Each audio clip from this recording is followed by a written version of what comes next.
Welcome back. Let's complete this deep dive into the internals of Node by going all the way into the libuv source code. We're about to venture somewhere that very few Node developers ever go. So we're going to have that extra advantage when it comes to knowing exactly what Node is doing. So let's get into it. In our browser, we can go to libuv.org, the official site of our favorite library over here. While libuv is part of Node, it's also meaningful on its own. Remember, Node allows us to use libuv by connecting to it with the Node.js bindings, which allow the functionality in libuv to be used by our JavaScript. But other programming languages have bindings to libuv as well.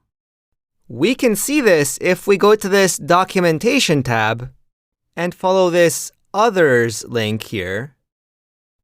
We can see, scrolling down all the way to the bottom here under bindings, that libuv has bindings to Ruby, Lua, C++, and Python, and all of these other common and less common programming languages. These are all client languages that can use the libuv library, just like Node. This is why it has its own website, which you can see is made with love by the libuv team. Node is libuv with a very well-known client language. That's JavaScript. But as we just saw, libuv has bindings to other languages as well. So the libuv code lives in a slightly different place, in a different repository. And let's just get into it. Show me the libuv code. We're taken to GitHub under the libuv organization. And again, we have a few folders that we can explore, containing our documentation and tests. But the bulk of the C code that makes up libuv is in this source folder. Now remember, we're exploring what happens from the JavaScript to our final result when we run fs.open to open a file. We've seen the call through the Node.js APIs in our fs.js file and going through the Node.js bindings. Now let's find it in libuv. Now, in our source folder, we can see that there are two main folders. One for Unix, which is a family of operating systems that includes both Linux and macOS, where things tend to work in similar ways. This is because both Linux and macOS are descendants of this original Unix operating system. Windows is also a family or a group of operating systems, where things tend to work similarly. There are incremental updates with each version, but many of the fundamentals remain the same. So it makes sense to group these together. Let's start by looking at the implementation of fs.open on Unix. Scrolling down in the folder, we can see references to Unix systems like Android, which is Linux-based, and Darwin, which refers to macOS.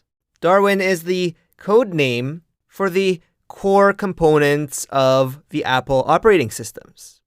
So we're on the right track, but the open functionality is going to be in this fs.c file.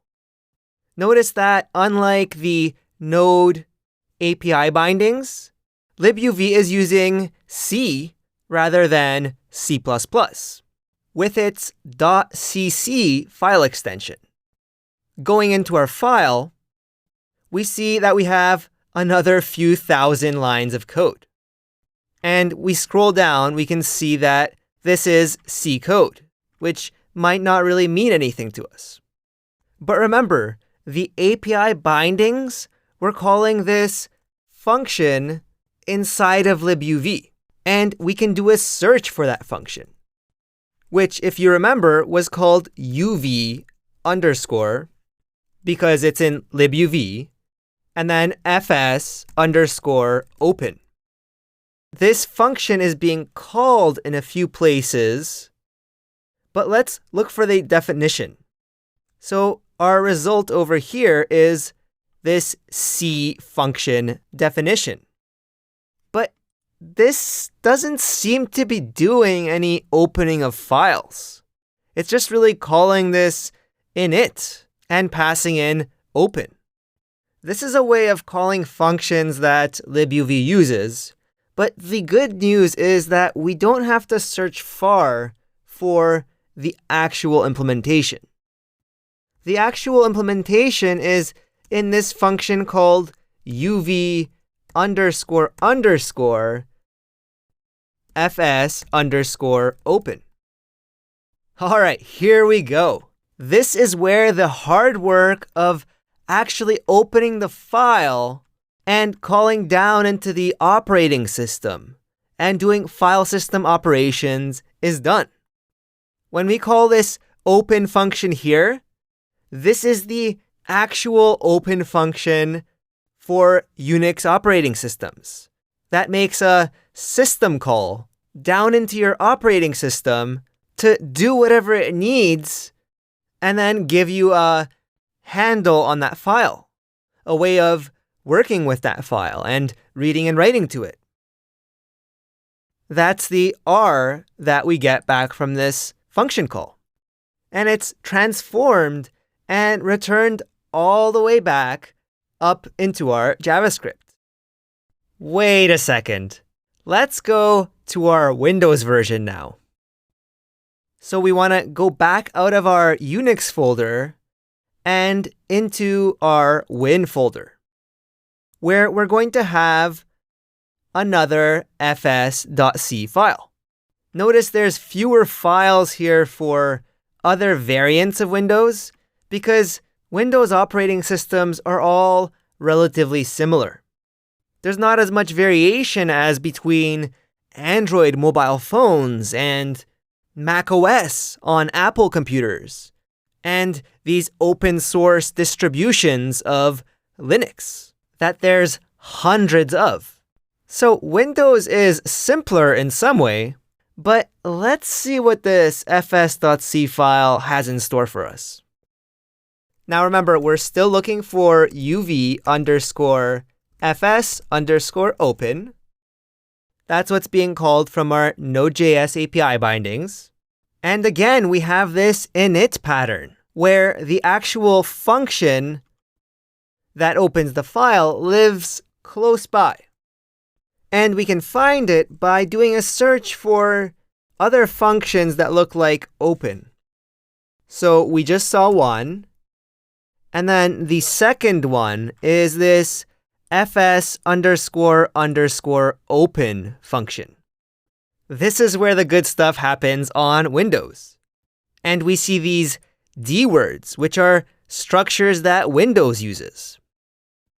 Scrolling down, we can see that this function is actually a fair bit longer than the Unix one. It's actually well over 100 lines of code, maybe 200 or 300. And we only get to the actual call that opens the file on Windows all the way down here. This create file W function gives us that file handle that we just talked about on Windows. And there's more after that.